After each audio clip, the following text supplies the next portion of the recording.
Hello दोस्तों, नमस्कार। कैसे हैं आप सब लोग। आशा करता हूँ आप सब अच्छे होंगे एंड दोबारा से वेलकम है आपका मेरे अपने यूट्यूब चैनल रियल सेंस में। तो दोस्तों, आज की कहानी बहुत ही ज़्यादा स्पेशल होने वाली है कि आज की कहानी जो है वो उत्तर प्रदेश के एक ज़िले की कहूँगा, गांव नहीं, क्योंकि आजकल मोस्टली गांव बचे ही नहीं हैं, ज़िले हो चुके हैं काफ़ी सारे। और अगर मैं बात करूँ तो ये कहानी लखनऊ की है। लखनऊ से करीब 50 किलोमीटर अगर मैं आगे की बात करूँ तो ये वहाँ की कहानी है। और जैसे कि आप जानते हैं कि परफेक्ट जो भी एक जगह होती है या फिर उसका नाम रिवील नहीं करना चाहिए ऑब्वियसली कुछ कारणों की वजह से, बट ये लखनऊ की आप ये कहानी समझ सकते हैं। जो कि कहानी का में एक रियल स्टोरी है। और ये आज हमें जो भेजी है अमित ने भेजी है। और ये मेरे एक सब्सक्राइबर हैं, उन्होंने मेरी जीमेल आईडी पे पिछले ही हफ्ते उन्होंने रिक्वेस्ट की और पूरी स्टोरी उन्होंने इतनी बड़ी भेज दी मुझे। मैं काफ़ी देर तक पढ़ता भी रहा। फिर उनका जो एक और मेल आया उसमें कहा कि भैया थोड़ा सा ऊपर नीचे मैंने जो टाइपिंग में एरर कर दिया, उसका थोड़ा सा ध्यान रखना। तो दोस्तों, आप भी इसी तरह से भेज सकते हैं अगर आप चाहें कि आपके साथ कोई इतनी सत्य घटना घटी है या कोई एक वाक्य है जो आप चाहते हैं कि हमारे यूट्यूब के माध्यम से लोग तक पहुंचे, और बट वो रियल होनी चाहिए तो ज़्यादा बेटर रहेगा, क्योंकि पता ही चल जाती है स्टोरी से कि रियल है कि नहीं। बहरहाल दोस्तों, अगर चैनल को पहली बार देख रहे हो तो चैनल को लाइक सब्सक्राइब शेयर जरूर कर देना, बेल आइकन को दबा लेना ताकि अगली वीडियो की नोटिफिकेशन आपको मिल जाए। तो चलिए स्टार्ट करते हैं। कहानी है लखनऊ की और ये अक्टूबर की बात है सन 2015 की। जो अमित हैं जो लखनऊ में रहते हैं, उन दिनों अमित ने जस्ट 12th क्लियर की ही थी। और वो जैसे हम गवर्नमेंट के जो भी एग्ज़ाम होते हैं उनके लिए फॉर्म वॉर्म भरते रहते हैं ऑनलाइन का। उस टाइम इतना ऑनलाइन का नहीं था, 2014 अगर 15 की बात तो ऑफलाइन फॉर्म मिला करते थे। अगर आपने भी कभी गवर्नमेंट के लिए भरा हो तो बैंक पीओ के लिए उन्होंने फॉर्म भरा था एक। तो उनका जो सेंटर था वो पहले क्या होता था, जरूरी नहीं कि जिस स्टेट में आप रहते हैं वहीं पे सेंटर पड़े। जैसे एग्जाम होते तो कभी इंटर स्टेट दिल्ली के हैं तो बाहर पड़ गया, या अदर स्टेट में पड़ गया, लखनऊ के तो कहीं अलीगढ़ में, कहीं ऐसे पड़ जाता था। तो उनका जो वो पड़ा था, उनका जो सेंटर था वो लखनऊ से कानपुर की साइड था। वैसे तो कानपुर इतने दूर है नहीं वहां से, तो कानपुर स्टेट में था। तो वो ट्रेन से गए थे, ठीक है। तो ट्रेन से वो निकले एक दिन के लिए अपना एग्जाम दे के आए। बट आते आते वहाँ से है 150-200 किलोमीटर। तो आते आते वहाँ से अगर मैं बात करूँ तो उन्होंने बताया कि 11 बज गए थे। उस टाइम थोड़ा जैसे अक्टूबर की बात थी, वैसे ट्रेन क्यों लेट हुई थी इतना पता नहीं, बट ट्रेन भी लेट हो गई थी। कोई बहुत अच्छी एक्सप्रेस ट्रेन नहीं थी। तो अमित ने बताया कि जब उनका बैंक का एग्ज़ाम क्लियर हो गया फिर उन्होंने वहाँ को शाम को खाना वाना खा के, क्योंकि 6-7 बजे वहाँ से निकले, फिर वहाँ से कानपुर के जंक्शन गए। जंक्शन जाने के बाद उन्होंने ट्रेन पकड़ी वापस आने के लिए। तो उन्होंने बताया कि 11:30-12 के करीब बज चुके थे। अगर मैं बात करूँ नॉर्मल सिटीज़ में 11-12 बजे कोई बहुत ज़्यादा रात नहीं हो जाती, जो व्हीकल है हमें मिल जाते हैं। ऐसा नहीं कि 2-3 बज गए हों। तो उन्होंने बताया नॉर्मल सा माहौल था। जैसे ही वो जंक्शन पे आई मीन लखनऊ के जो प्लेटफॉर्म पे जब उतरे और जब वो बाहर को निकले तो 12-12:30 के करीब बज चुके थे। यहाँ पे सवारियाँ भी थी, ऐसा नहीं है कि सवारियाँ नहीं थी। बट अमित ने जब अपनी जेब की तरफ देखा तो उनके पास उस टाइम कीबोर्ड वाला फ़ोन हुआ करता था। तो उन्होंने हाथ में हाथ लगाया तो उन्हें फ़ोन तो मिल गया, बट जब उन्होंने अपने पीछे पर्स चेक करा तो उनका जो है पर्स चोरी हो चुका था ट्रेन में। वो बड़े ही परेशान हो गए, क्या यार अभी तक तो पर्स था। तो एक्चुअली उन्हें लेना था ऑटो, कि वो स्टेशन से ऑटो ले ले फिर आगे निकल जाए, बट उनका पर्स चोरी हो गया। जब ये उन्हें पता चला तो अमित बहुत ही ज़्यादा परेशान हो गए। फिर उन्होंने अब देखिए कीपैड वाला फ़ोन था उस टाइम, तो कोई ऑनलाइन पेमेंट का मेथड भी था नहीं, 2014-15 की बात करूँ तो मैं। तो उन्होंने कहा चलिए ठीक है। अब क्या होता है, जैसे हम वहाँ पहुँच गए वो अमित, ठीक है। तो जैसे हमें क्या होता है, लोकल है तो इतना डर नहीं रहता, ठीक है यार कोई बात नहीं, यहाँ से थोड़ा आगे जाऊँगा, वहाँ से कोई जान पहचान का कोई ना कोई मिल ही जाएगा तो बैठ के निकल जाऊँगा, या फिर देखता हूँ कहाँ तक पैदल चल। तो अमित ने इतना सोचा नहीं, अमित सीधा आगे निकल गए।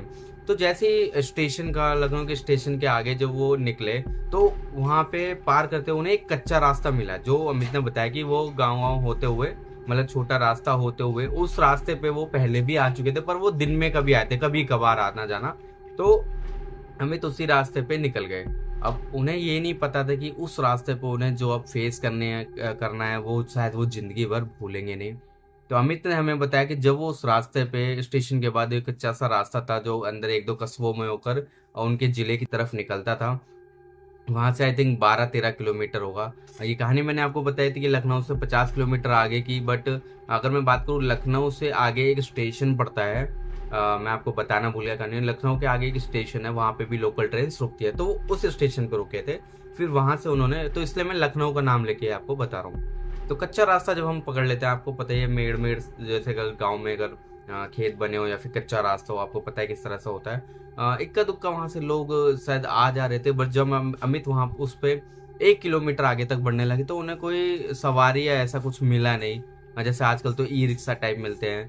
तो उन्हें जब 1-1.5 किलोमीटर आगे चले गए तो उसे थोड़ी सी कुछ रोशनी टाइप दिखाई दी, जैसे कि छोटा सा बल्ब हो उनकी तरफ आगे को बढ़ रहा है। ठीक है, तो उन्होंने देखा कि एक ऑटो, जैसे ऑटो होते हैं उस चलते हैं, एक ऑटो वाला उनकी तरफ आ रहा है। तो पहले तो अमित ने यही सोचा कि यार इस कच्चे रास्ते पे ऑटो वाला कैसे आ गया, और वो भी रात के इस टाइम में। मेरा दोस्तों अब जाना था, वो लोकल तो था ही वहाँ का। अमित उन्होंने सोचा यार ठीक है, अगर कोई ऑटो वाला, क्या पता किसी का घर हो, अपने घर की तरफ ऑटो लेके जा रहा हो। तो उन्होंने रोका, ऑटो वाला खुद ही वहाँ पे रुक गया कि भैया कहाँ जा रहे हैं, मेरे को ऐसे ऐसे वहाँ पे जाना है।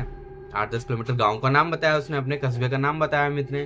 तो ऑटो वाले ने कहा ठीक है बैठ जाओ और इतने रुपए लगेंगे। तो उसने कहा कि आप मतलब ठीक है, पर मैं पैसे अभी नहीं, आपको घर चल के जब आप मेरे को घर पे उतार दोगे तब मैं आपको पैसे दूंगा। और ऐसे ऐसे मेरे थोड़ा पर्स चोरी होगा, बट मैं घर घर चलो, घर चल के पैसे दे दूंगा। तो वो तैयार हो जाता है। ऑटो वाला बड़ा शांत होता है, क्या बस चुपचाप ये बोलता है बैठो।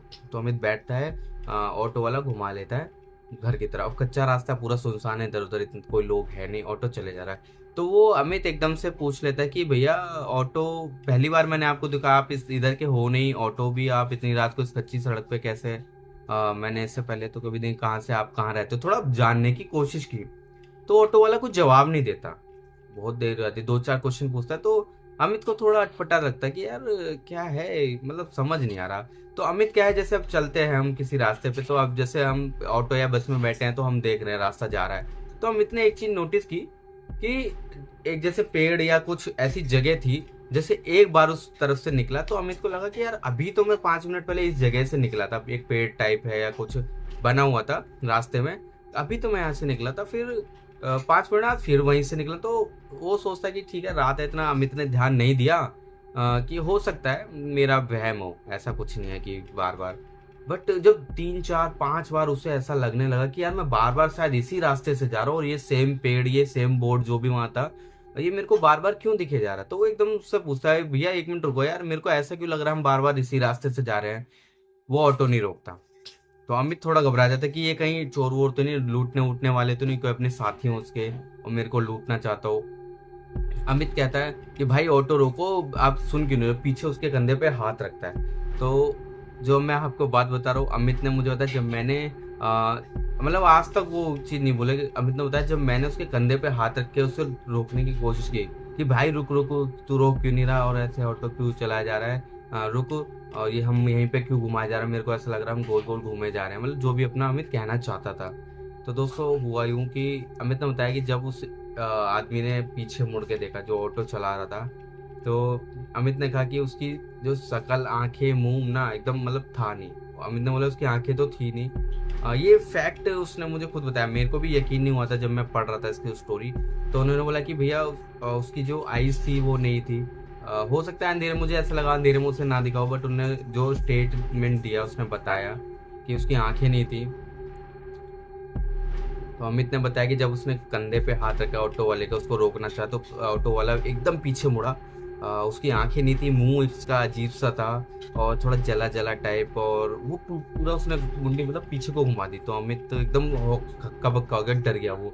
तो उसने क्या करा कि ऑटो से कूदने की सोची अमित ने, बट पता नहीं उसे ऐसा क्या हो कि वो उस ऑटो से कूद ही नहीं पा रहा, मतलब जाम हो गया और ऑटो चले जा रहा है, और ना वो कोई जवाब दे रहा है ऑटो वाला। अमित बहुत मतलब डर गया। उसने क्या कहते हैं कि एट ए टाइम जब होते हैं ना कि हमारे पास कुछ नहीं समझ आता है कि हम क्या करें, तो शायद उसने आंख बंद करके बस भगवान का नाम लिया, और बस वो यही चाहता था कि कैसे भी उस परेशानी से उतर जाए, निकल जाए। बहुत मतलब उसने कोशिश की, बट वो सफल नहीं हो पाया। तो दोस्तों अमित ने कोशिश बहुत की कि उस ऑटो से, वो मतलब होता है ना कि एकदम पैरालाइज हो जाना, वो कुछ ना देखना, और वो ऑटो वाला पीछे मुड़ के ही देख रहा है अभी भी, और ऑटो चले जा रहा है।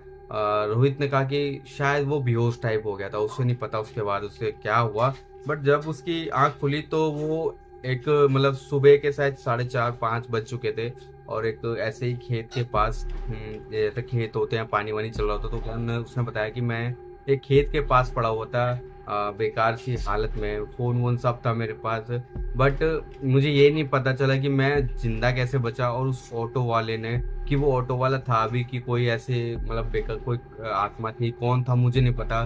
बट अमित ने बताया कि वो ऐसे ही पड़ा रहा। फिर सुबह जो जैसे किसान किसान वगैरह होते हैं, लोग आए तो उनसे पूछा गया। अमित ने बताया कि वो 3 महीने तक पैरालाइज रहा था।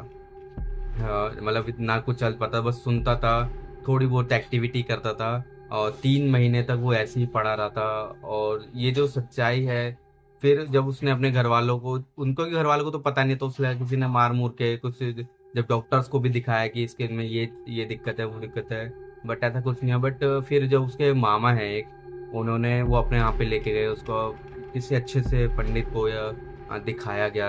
और जब उसका मतलब इलाज चला, कहते हैं जैसे पंडित ने कहा, तो साल भर के बाद अमित मतलब उसकी हालत 80-90% ठीक हुई। और तब अमित ने वो बात बताई, जब उस दिन उसके साथ वो जो वाकया हुआ था, तो पैरों तले सुनते ही जमीन खिसक गई उसके घर वालों की भी, कि ऐसा भी हो सकता है। और उसने एक एक बात बताई कि उसने कहाँ पे उसे ऑटो वाला कौन मिला, कैसे उसके साथ हुआ।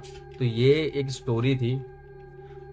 तो अमित ने जब अपने घर वालों को सारी सच्चाई बताई कि इस तरह से वो वहाँ पे उसके साथ उस दिन क्या हुआ था, जब वो एग्जाम दे के आ रहा था, 1-1.5 साल बाद जब घर वालों को पता चली, तो कहीं ना कहीं जो पंडित है जिनके पास वो ले गए, तो उन्होंने भी कहीं ना कहीं यही चीज़ बताई थी कि इसके ऊपर कोई बुरी आत्मा का साया टाइप पड़ चुका है, और ये बड़ी मुश्किल से शायद भगवान का नाम लेके आया, उनकी कृपा का इस वजह से ये बचा है।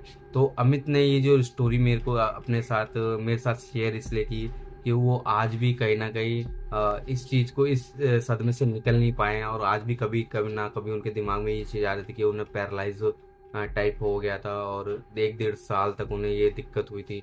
तो ये स्टोरी रियल थी, अमित ने मुझे शेयर की, तो मैंने आपके साथ शेयर की। कैसी लगी हो ज़रूर बताना, और लाइक सब्सक्राइब ज़रूर करना चैनल को। आपके पास कोई स्टोरी तो ज़रूर शेयर करना, ताकि हमारे चैनल के माध्यम से लोगों तक ये कहानी पहुँचे। और अगर आपको अच्छा लग रहा हो हमारे चैनल पे सुनना कहानी, तो लाइक सब्सक्राइब कर देना।